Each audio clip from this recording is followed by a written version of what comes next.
Vítajte späť pri ďalšom dieli série o živote Slovákov pred 120 rokmi. V prvých dvoch videách sme si ukázali, ako vyzeral život obyčajných ľudí v meste a na dedine. Dozvedeli sme sa, ako bývali, čo jedli, ako pracovali, aj ako trávili voľný čas. Práve tieto videá si u vás našli obrovskú obľubu a ukázali, že vás baví nazerať na našu minulosť cez malé okienka každodennosti. Dnes sa však pozrieme na úplne iný svet. Svet, ktorý bol od života obyčajných roľníkov a mešťanov vzdialený na mile. Do kaštielov, palácov a sídiel, kde žila slovenská šľachta a bohatí vlastníci pôdy. Tí, ktorí mali moc, peniaze a vplyv, ktorí rozhodovali o osude celých obcí a dedín, vlastnili rozsiahle majetky, ale zároveň sa snažili držať krok s európskou noblesou. Ako teda vyzeral každodenný život šľachty na Slovensku na prelome 19. a 20. storočia? Poďme sa spoločne pozrieť. Kaštiele a sídla šľachty.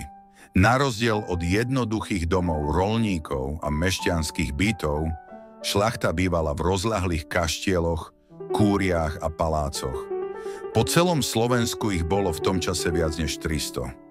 Niektoré z nich mali renesančný alebo barokový pôvod, iné boli prestavané v duchu romantizmu alebo klasicizmu. Kaštiel nebol len obyčajným domom, bol symbolom postavenia. Zvonka pôsobil majestátne, široké fasády, zdobené portály, priestranné nádvoria.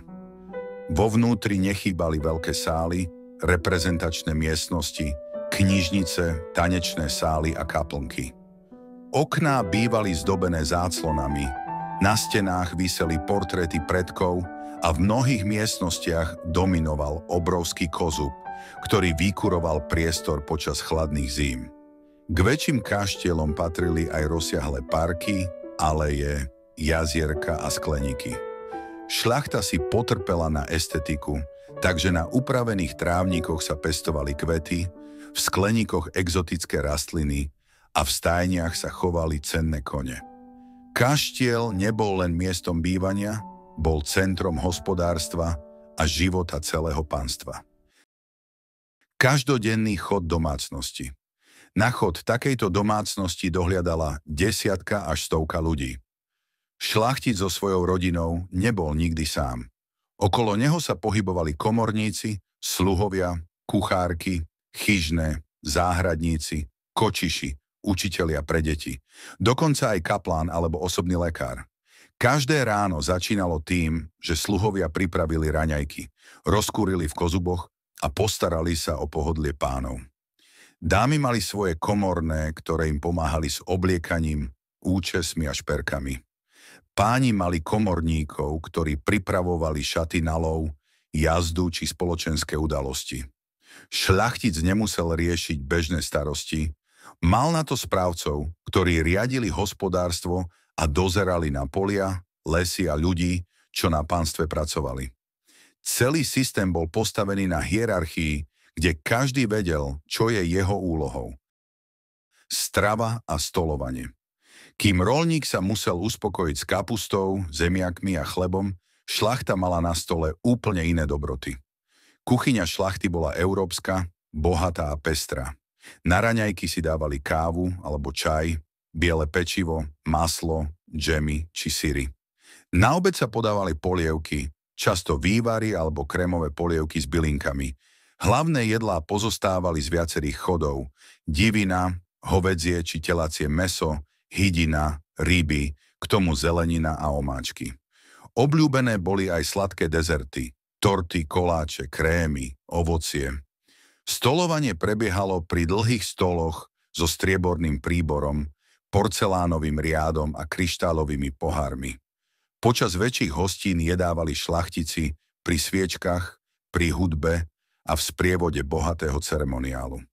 Pre mnohých to nebolo len o jedle, ale aj o prestíži a ukázaní svojho bohatstva. Oblečenie a móda. Móda bola pre šľachtu extrémne dôležitá.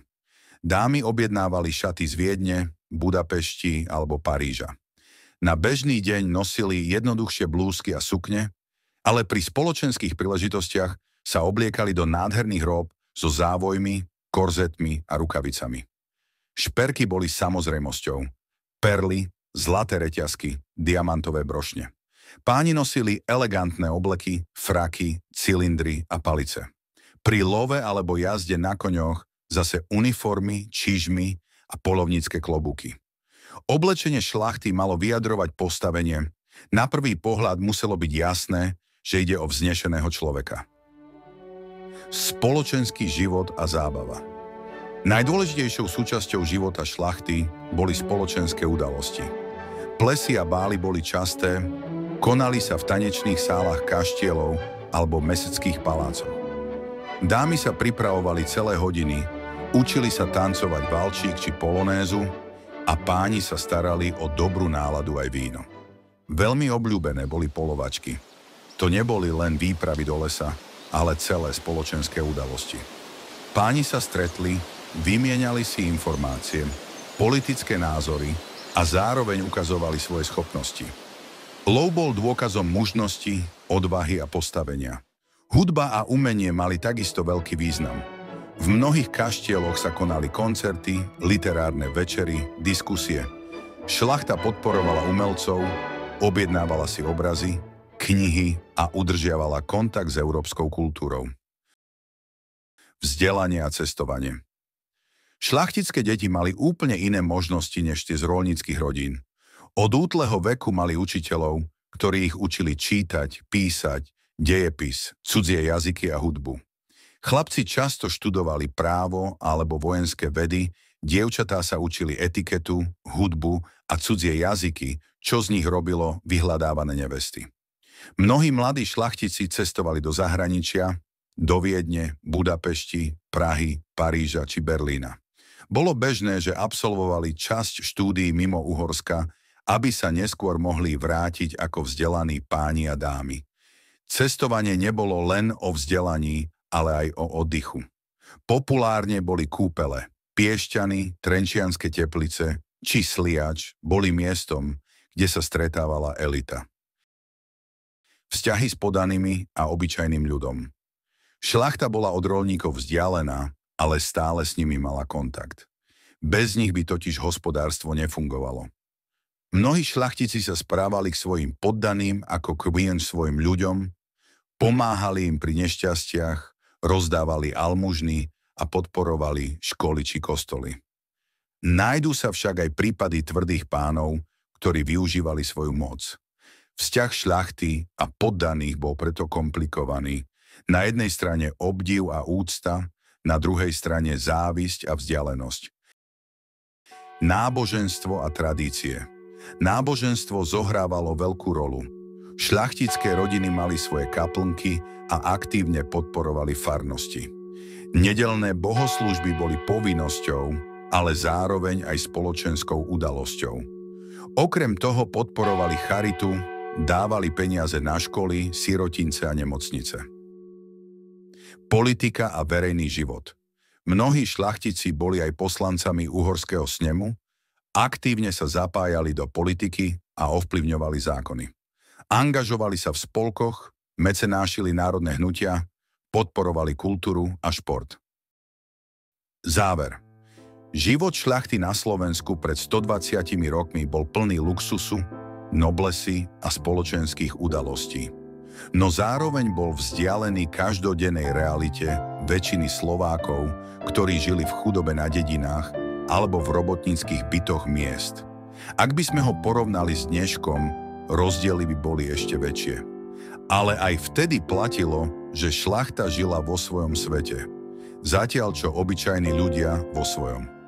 Dúfam, že sa vám tento pohľad do sveta kaštielov, plesov a polovačiek páčil. Ak áno, nezabudnite video podporiť lajkom, odberom a komentárom. Napíšte mi, či by ste chceli 4. diel série, napríklad o sviatkoch, tradíciách alebo detstve na prelome storočí.